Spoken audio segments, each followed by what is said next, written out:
So here we're given a question about variability-induced waiting times and are asked the meaning behind the expression buffer or suffer. So let's take a look at each of these potential explanations.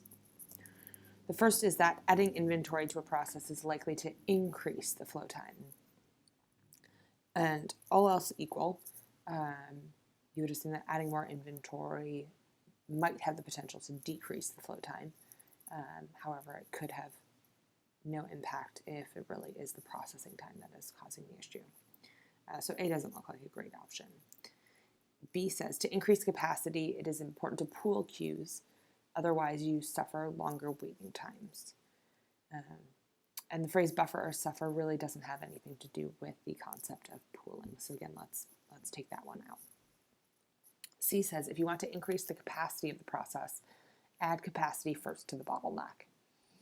And while this is a true statement, it isn't really getting at the heart of buffer or suffer. So let's take a look at D. If there's variability in the arrival process or in the processing time, make sure there is room for sufficient inventory between stages. Otherwise, flow rate will be reduced.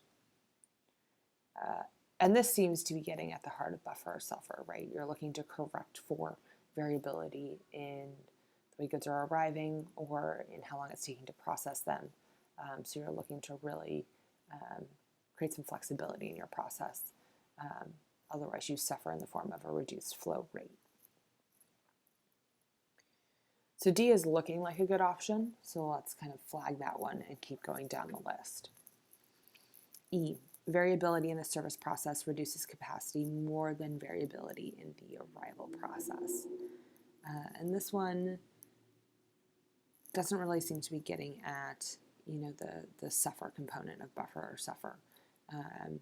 And this phrase also doesn't really distinguish between that variability in the arrival versus service processes. So let's take a look at F.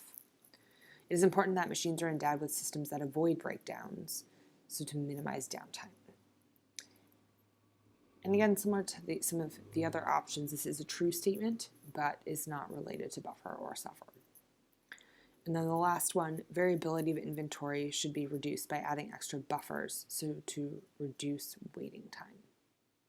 And this does seem to have some components of buffer or suffer, but it's really focused on the arrival process and doesn't get at the heart of the processing time.